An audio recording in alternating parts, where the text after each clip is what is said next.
Thank you, Acting Prime Minister and Minister for Finance. Thank you for taking some time from your busy schedule to be here this morning.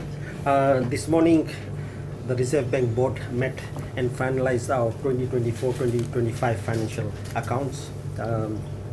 As you are aware, the RBF Act says that our accounts need to be signed 3 months after the end of the financial year, but we have managed to sign it within 6 weeks. Similar to last year and the last couple of years, we've had record profits this year. Our profits are $146.2 million. Our revaluation reserve, 1/5 that will transfer to government, is about 0.8 million.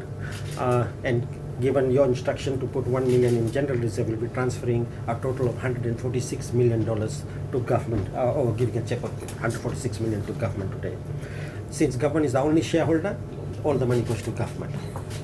Over the last 3 years, we've given somewhere close to $380 million to government. Over the last 5 years, just somewhere around $463 million to government. So I'd just like to thank the RBF staff, management, and of course the guidance of the RBF board in terms of this financial performance. Very quickly on a few other economic or macroeconomic indicators. Inflation at the end of the financial year was negative 1.5%. It has been trending negative for most parts of this year. And under the new CPI base, which is 2019, the August numbers have come in and it's negative 3.5. So this means that the impact of VAT or reduction of VAT, in my view, has been almost fully passed to consumers. This also reflects the low commodity prices, particularly crude oil. Crude oil prices are about 13% lower than what it was last year. So you can see that in crude oil, in transportation, and of course the announcement of the 10% subsidies also helped inflation down to negative 3.5. Foreign reserves level is about $3.8 billion, almost record high at the end of the financial year. Very similar to what it was last year and sufficient to cover 6 months of imports. These high foreign reserves is of course supported by very strong growth in tourism and tourism earnings, remittance growth, and of course the support that government also gives us indirectly by borrowing offshore. The financial system assets is about close to 33 billion. That's almost 3 times the size of GDP. And I can assure you all that the financial system is strong. The banks continue to perform very strongly. The insurance companies are doing well, and FNPF, as you all know, gave a very high rate of return of 8.75% in the last financial year. Non-performing loans in the banking system is coming down, credit is growing, and so we have no issues on the financial system. On GDP growth, the Bureau of Statistics has again revised the base year for GDP growth. So 2023, the GDP growth numbers have gone up from 7.5 to 9.4%. And because of the base effect, last year's GDP numbers are not therefore, the provisional numbers are now 3.5%. We're projecting the economy to grow just over 3% this year, and we're also projecting the economy to grow over the next 2 years. So we'll have 6 years of consecutive growth if we are able to achieve that, something that we have achieved only 2 times since our independence, or 3 times since our independence. So having this consecutive growth is really important. Minister, just finally, just again want to thank the support that government gives, and of course the guidance that the board gives us in terms of running the institution. Thank you. Well, thank you, Governor and Board of Directors of the RBF, senior management, RBF staff, media. It's always good news for ministers of finance to receive additional funding. And so naturally I'm very pleased to receive the transfer of $146 million in RBF profits to the government of Fiji. And also thank you and thank the board and the RBF staff for the timely or before timely availability of audited financial statements for the year ending 31st July 2025. Again, congratulations to you, Governor, and the board and senior management and staff for making another record profit surpassing the $135.5 million achieved in the last financial year. And as you said quite rightly, the increase in profits is driven by obviously higher foreign reserves, high interest rates in our trading partners, and I think that is very important to recognize.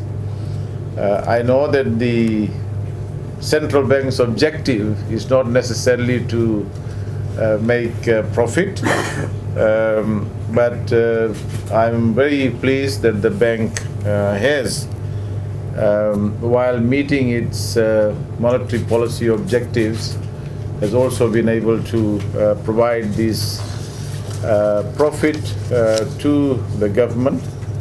And the role of the Reserve Bank, as you know, is very important. Let me also highlight, as of 16th September, yesterday, foreign reserves stood at $3.89 billion, covering 6.1 months of Fiji's retained imports of goods and services. And I think this reflects a strong balance of payment position, which is very important. And as the governor said, contrary to some of the narratives put out by people who probably don't read the statistics releases that come out of the Reserve Bank, the inflation has been in the negative territory for the 7 consecutive months, which means since February this year, overall prices have been coming down compared to same period last year. And as you said, the inflation rate was recorded at minus 3.5% in August 2025 compared to 3.8% in August 2024, which is last year. And Governor is correct when he said that the policies that we have undertaken in terms of not only making sure that government is funded properly, but also some of the expenditure policies addressing the cost of living issues, and Governor pointed out one of them, the 10% bus fare subsidy, amongst many other provisions that we have in the budget, and a total of about $800 million that goes directly to support our people in different sectors.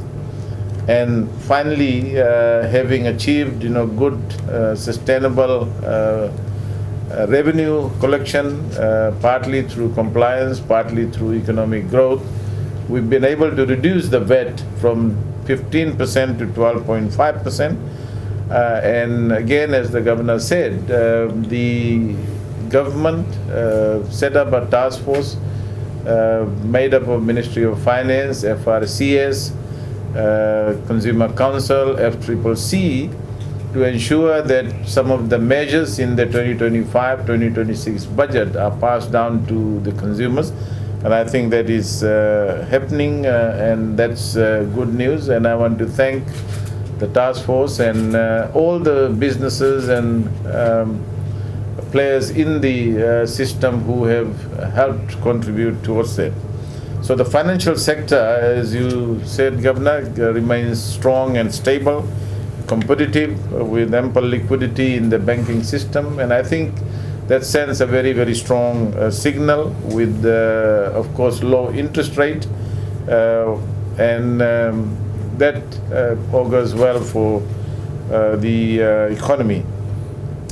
Again, just repeating what the governor said, the economy made a strong recovery post-COVID, and growth has continued compared to growth in some of our partner countries, particularly in New Zealand.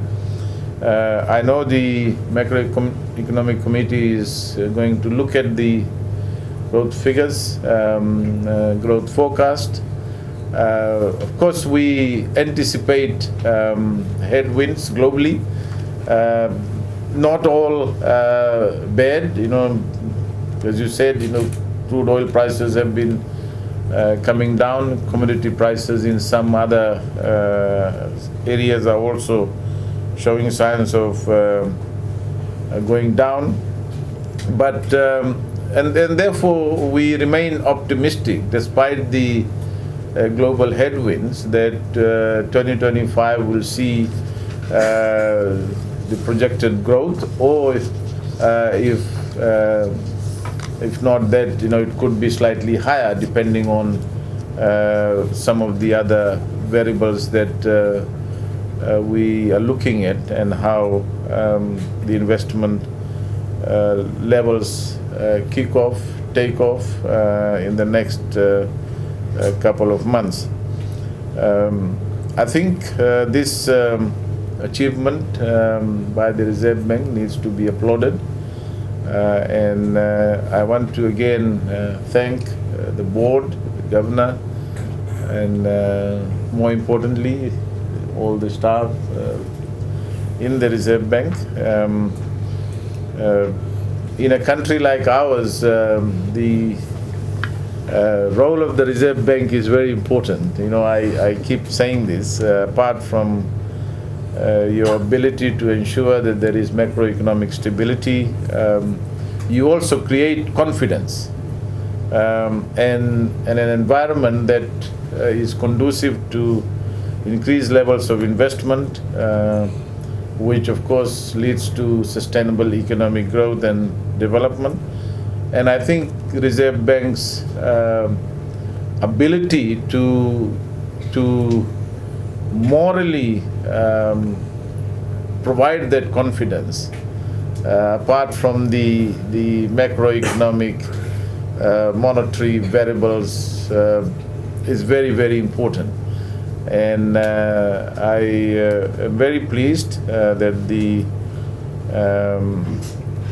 bank has created that confidence, created that trust in the economy, in our people, and all that is very important in supporting growth and stability in our economy. So once again, thank you for the invitation, and as I said, as Finance Minister, I'm always very pleased to receive checks.